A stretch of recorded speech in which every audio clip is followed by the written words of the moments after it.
औरत का फैसला। नैतिक मूल्यों से ये कहानी भले ही आपको इंसाफ करती ना दिखे, लेकिन जिम्मेदारियों की नजर से देखेंगे तो शायद कुछ समझ में आए। ये क्या है बहू? सुबह से घर का काम करती रहती है, फिर ऑफिस जाती है और बच्चों में लगी रहती है। तो ऑफिस क्यों नहीं छोड़ देती, या फिर घर के लिए कोई नौकरानी रख ले? कैसी बात कर रही है माँ? जानती तो है ना अभी इनके ऊपर कितना लोन है। थोड़ा ही सही मदद कर देती हूँ तो अच्छा लगता है। और अभी उनको मेरे पैसे की जरूरत भी तो है। सुधा चंदर को बचपन से प्यार करती थी। एक ही मोहल्ले में खेल कूद कर बड़े हुए दोनों। जहाँ सुधा संपन्न परिवार से थी, तो वहीं चंदर का परिवार आर्थिक परेशानियों से जूझता ही रहा। लेकिन सुधा की जिद के आगे किसी की नहीं चली। सुधा, कल ऑफिस जल्दी जाना है और 2 दिन के लिए गुजरात ऑफिस के काम से भी जाना होगा। अरे कैसी बात कर रहा है बेटा, बहू को अगले महीने बच्चा होने वाला है। इस वक्त तो उसके साथ रहे। अरे कोई बात नहीं ना माँ, उनको जरूरी काम होगा, वरना मेरा चंदर ऐसे वक्त में मुझे छोड़कर कभी नहीं जाता। चंदर सुबह घर से निकलता तो आधी रात को घर में घुसता, वो भी शराब के नशे में। चंदर की माँ उसे खूब समझाती। अरे माँ, देख रही हो ना कितना कर्जा है सर पर, काम करना पड़ता है। दिन रात काम नहीं करूंगा तो घर कैसे चलेगा? अरे लेकिन बहू को भी तो देख लिया कर, इस हालत में भी घर का बाहर का सारा काम करती है। चंदर तो जैसे माँ की बात सुनकर भी अनसुना कर देता है। ऑफिस के बाद चंदर का फोन माँ के पास आता है। माँ, वो ऑफिस के काम से आज रात के लिए पास के शहर के ऑफिस जाना पड़ रहा है, कल सुबह आ जाऊंगा। सुधा रात को कमरे में सो रही होती है कि उसके पेट में दर्द होता है। सुधा चंदर को वीडियो कॉल करती है। इनको फोन कर लो, शायद कुछ आराम मिले। लेकिन 10 बार फोन करने पर भी वो सुधा का फोन नहीं उठाता। ऑफिस के काम से गए हैं, हो सकता है बिजी हो। कितनी मेहनत कर रहे हैं हम लोगों के लिए। सुधा सो तो जाती है, लेकिन अकेले उसे कमरे में डर लगता है। अगले रोज चंदर घर आता है, जहाँ सुधा ऑफिस जाने के लिए तैयार हो रही थी। तुम आज भी ऑफिस जाओगे? कल रात भर तो ड्यूटी की है, थक जाओगे, छुट्टी ले लो ना। अरे नहीं नहीं, कैसी बात कर रही हो, ये तो पॉसिबल ही नहीं है। अच्छा रुको, मैं जल्दी से तुम्हारा खाना और नाश्ता बना देती हूँ। बेचारी सुधा ऑफिस जाना छोड़कर लग जाती है पति के लिए खाना बनाने, उसके कपड़े प्रेस करने और जरूरत का सामान मुहैया कराने के लिए। हो सके तो रात की ड्यूटी मत लिया करो ना, मुझे बहुत डर लगता है। अरे यार क्या है, तुम तो ऐसे बिहेव कर रही हो कि तुम ही अकेली हो जिसे बच्चा होने वाला है। इतने लोगों के पति जो काम के सिलसिले में बाहर होते हैं, उनका क्या?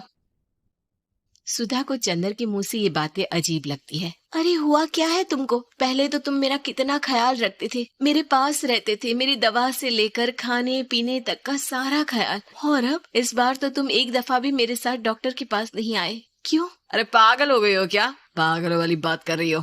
काम धंधा देखो या फिर तुम्हें लेकर टहलता फिरूं। और मुझे इस शुक्रवार की रात को काम से निकलना है, सोमवार आऊंगा। सुधा को समझ में नहीं आता कि क्यों अचानक से चंदर को फील्ड का काम मिल गया है। लेकिन एक दिन, सुधा, मैं और चंदर जरा एक रिश्तेदार के घर जा रहे हैं, तुम भी तैयार हो जाओ, घर में अकेली कैसी रहोगी? अरे नहीं नहीं, इस हालत में इसे लेकर जाना ठीक नहीं है। अरे लेकिन मैं ऑफिस भी तो जाती हूँ, फिर घर में अकेले। चंदर उसकी कोई बात नहीं सुनता। वो सीधा कार निकाल कर माँ को लेकर चला जाता है। सुधा घर के काम में लग जाती है कि अचानक उसकी नजर चंदर के बैग पर पड़ती है, जिसमें एक कागज दिखाई देता है। इनकी कागज भी ना इधर उधर फैले होते हैं, एक भी खो जाएगा तो बवाल करेंगे।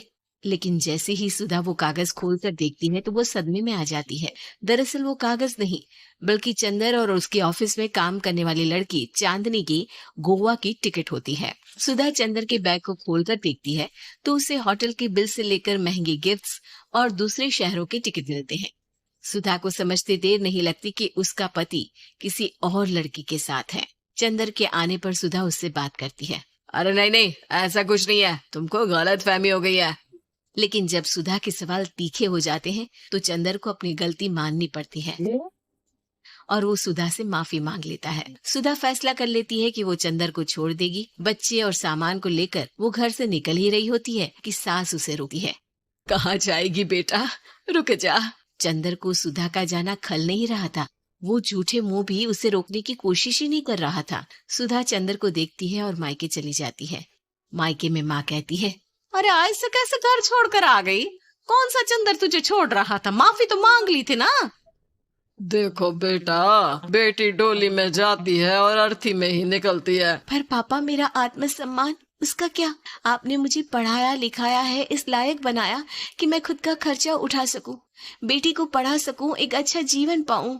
अरे लेकिन पति की जरूरत तो होती है ना सुधा दीदी, और अगर आपको नहीं है तो इस बच्ची का सोचो जो अपने पिता से इस कदर जुड़ी है। आने वाले बच्चे की सोचो जिसके आने से पहले ही आपने पिता का प्यार से दूर करने की सोच ली। सुधा फोन देखती है लेकिन चंदर का कोई कॉल नहीं होता। वो समझ नहीं पाती कि अपने आत्मसम्मान के बारे में सोचे या बच्चों के बारे में। मम्मी, हम नाना नानी के घर से दादी और पापा के पास कब जाएंगे? नहीं जाएंगे बेटा, अब यहीं रहेंगे। नहीं मम्मी, मैं पापा के पास जाऊंगी, मुझे दादी के साथ रहना है। और मेरे साथ? हाँ, आपके साथ भी तो, सबके साथ माँ। देखो सुधा दीदी, आपके सर पर पिता का साया होना जरूरी होता है। अपने घमंड के लिए पिता और बेटी को अलग मत करो। सुधा अब सामान उठाकर अपने ससुराल जाने लगती है, लेकिन मन में सवाल रह जाता है कि जिसे दुनिया घमंड समझ रही है वो उसका आत्मसम्मान था। चंदन ने माफी जरूर मांग ली, लेकिन कभी ये एहसास नहीं दिलाया कि वो सिर्फ उसी का उम्मीद है कि आपको हमारी ये कहानी पसंद आई होगी। कृपया हमारे चैनल को सब्सक्राइब करें और सभी अपडेट्स के लिए बेल आइकन जरूर क्लिक करें। और हाँ, वीडियो लाइक और शेयर करना मत भूलिएगा। Bye bye.